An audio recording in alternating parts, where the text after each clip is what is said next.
NASCAR's damaged vehicle policy clock is one of the worst things NASCAR has ever invented. So let's get into it. Coming up next.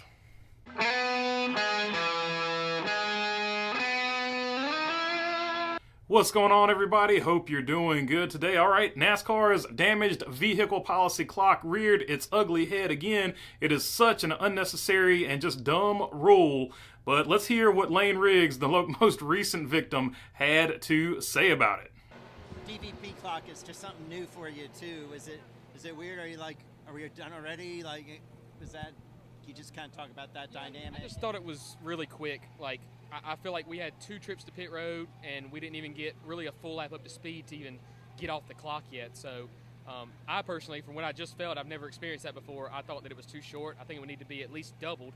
I don't have Dash from The Incredibles working on the truck. It's humans working on the truck. So it, thanks off my guys. They ran as fast as they could. They did all they could do, but just circumstantial.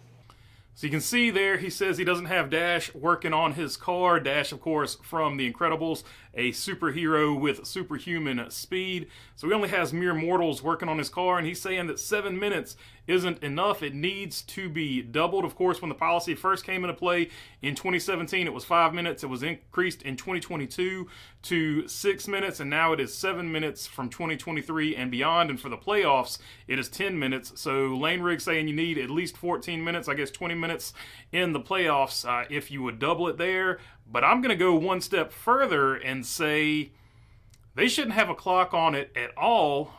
But before I get into that, we need to go and look at the original policy when it was implemented and why NASCAR implemented it before I make my points. So I went back in the old time machine and got this article from 7 years ago, being 2017. NASCAR announces updated damaged vehicle policy. Staff report. We have a lot of cars that are going back on the track that end up in 38th position, for instance, that probably won't need to be out there from a safety and competition aspect. Scott Miller, NASCAR Senior Vice President of Competition, told NASCAR.com because they always tend to bring out more yellows with stuff falling off. So that's the first point, and I think what's interesting there is he said it causes more cautions. Let's remember that, because I'm thinking that this is going to be the overall reason that NASCAR doesn't want them out there, and other reasons too. I think there's actually more of an underlying reason, which I'm going to get to in a minute, but he says stuff is falling off, so we're gonna go down this safety trail, right? So let's continue a little bit further. Miller has worked on the other side of the fence as crew chief and is aware of the hurried atmosphere surrounding a car undergoing significant repairs in the garage. I've been involved in crash repairs, and that's not a great situation down there in the garage with 20 people running around, oil leaking on the floor, things catching on fire, and sharp metal being cut off. Doesn't matter anymore because they're composite bodies. But in 2017, he had a point. He said it's a fairly unsafe situation, and at times it would be unsafe, really, for the driver to get back in a car that was damaged that heavily. There's nothing that doesn't come with some downside, but I think there's a lot of upside to where we are going with this. Safety is a crucial component of the policy, and for any vehicle undergoing repairs, the integrity of the safety systems must be maintained. What they won't see is stuff we don't like to see. Cars running around out there with stuff flying off. We don't like that because it creates yellows, it creates debris for other cars to run over, it creates a dangerous situation. That's what they won't see. What we will see are quality cars on the racetrack racing one another. So let me address that first one right there, where it's an unsafe situation for these guys to be working on a car. So your answer to that is to put a timer on them to make it even more unsafe, because they have to go even faster in that dangerous situation. The other part of the damaged vehicle policy is now you have to do it on pit road, because if you go behind the wall, you've automatically ended your day. So now you have to do all those repairs, that dangerous work on pit road, while other cars are coming in and out of the pits doing their pit stops, because everybody's usually going to pit during a caution, and you've put a timer on it. So your answer to a dangerous situation was to make it more dangerous. The other big thing he threw in there is there's going to be stuff flying off these cars because they're not being repaired properly.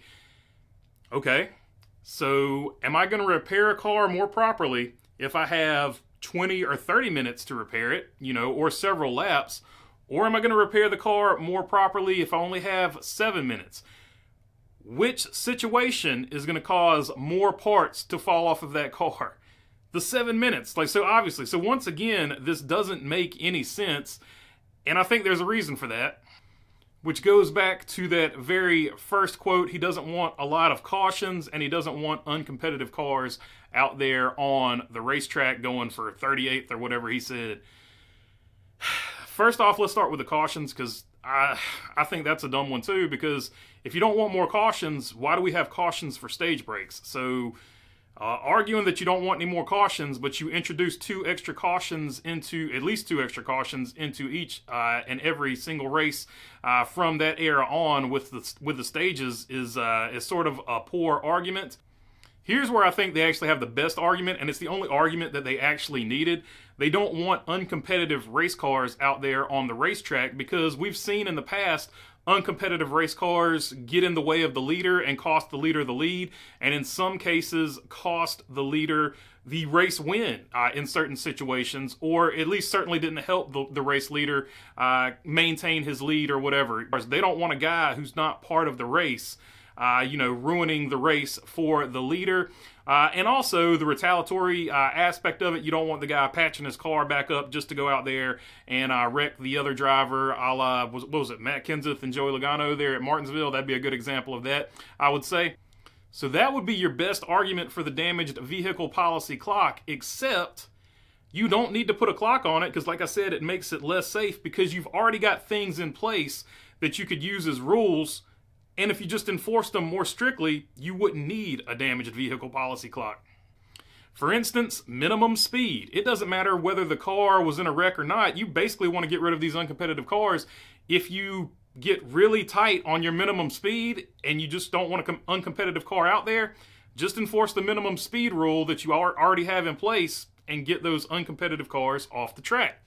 The second one is, I think officials have to approve the car before it goes back out on track. If not, they need to put that one in place. But if you just have an official over there that's looking over the repair work and giving it the okay, the official would basically be in charge of making sure that car was fit to go back on the racetrack and parts wouldn't fly off of it. You really don't need a clock in that situation.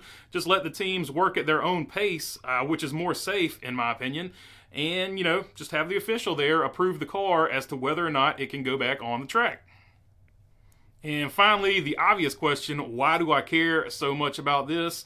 Why do I want, damaged race cars going back on the track? Well, A, it's going to help those drivers in points. I can't tell you how many times a guy has gone out in the race early and then it's been a wreck fest. And if he had been able to repair his car and stayed out there, he could have picked up several positions, especially with the points the way they are now. So I think the points right there by itself is one good reason. The other good reason, it gives the team and the drivers more experience. Whereas if they wreck out early, especially if you've got a young driver with no practice, we don't have practice anymore basically for the most part, it gives these younger drivers more laps on racetracks and it makes them better drivers going forward. So from the young driver perspective, let them go back out there and log some laps. SVG just did the same thing in the ARCA series last night. He's getting his super speedway license and all that. He had a damaged race car. He went out there and got some more experience in the draft after they repaired the car. I think the same basically logic would apply to young Cup Series drivers as well. And finally, it's a ruined day for these teams, and going back to the practice, you don't have practice anymore. Your day's ruined, so you might as well get something out of it. So in some of these situations, teams could throw on, maybe just change up the setup a little bit and see what they've got with the setup here. They've already, had a bad day. But it could turn into like an extra R&D or test day for some of these teams, so you don't completely lose out when your car gets damaged in the race. You could still go out there and test and learn something, so the day wouldn't be a complete and total financial loss for you. You could still gain something from a wrecked race car. But that's just my 2 cents on the matter. If you made it this far, I would love to have your subscription and also would love to know what you think about it. If not, I'll just keep making these things. And if you're already subscribed, I appreciate you all as well. We do have sweatshirts up in the merch store. We finally got the sweatshirts. And if you're one of the first 50, you also get a free camo hat like you see here. And yeah, that's pretty much all I got for you on this one. Thanks for your time. Peace.